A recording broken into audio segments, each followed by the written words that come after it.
KBS 새노조의 파업이 70일이 넘었습니다만 훨씬 더 오랜 기간 동안 힘겨운 싸움을 이어가고 있는 파업 현장들이 많습니다. 진실을 밝히기 위해, 권리를 되찾기 위해 어려운 싸움을 하고 있는 현장을 리셋 KBS 뉴스가 찾아갑니다.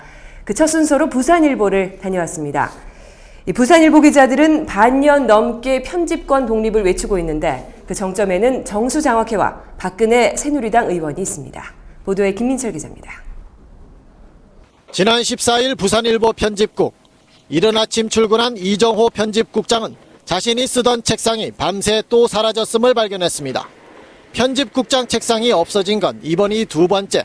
깜짝 놀라가지고 저한테 전화를 했어요. 저도 출근길이었는데 그래서 회사가 책상을 드러내겠다 했더니 실제로 드러냈구나.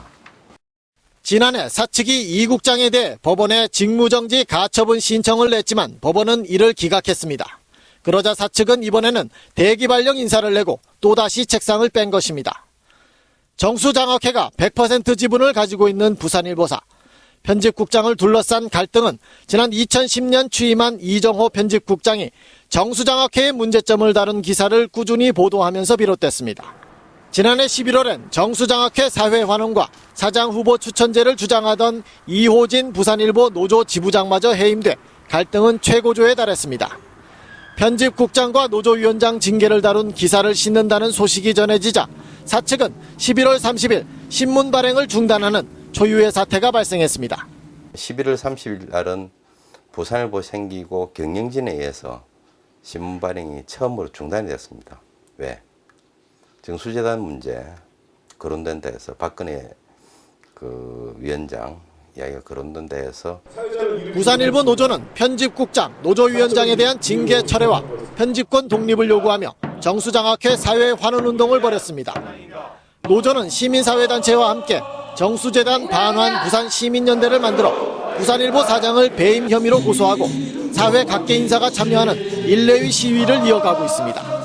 사측은 그러나 노동조합에 새 편집국장 후보 추천을 요구한 상태라며 이 국장에 대한 징계가 편집권 침해와는 상관없다며 주장하고 있습니다. 정수장학회나 지금 경진들이 부산일보 보도에 대해서 영향을 미치고자 하는 의도가 있다고 보는 거죠.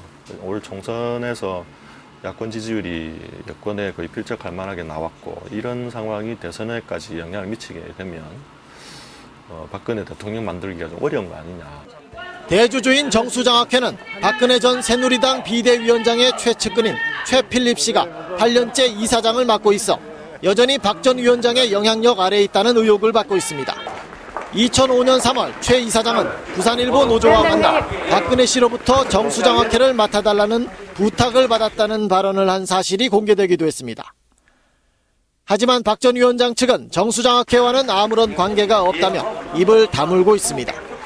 정수장학회 사회 환원에 대해서 어떻게 생각하십니까? 부산일보 노조는 정수장학회가 경영에서 손을 떼야 공정한 보도를 할 수 있다며 투쟁을 계속하기로 했습니다. 그러나 지난 16일 편집국장과 노조위원장에 이어 사회부장까지 징계위원회에 회부돼 갈등이 또다시 증폭되고 있습니다. 리셋 KBS 뉴스 김민철입니다.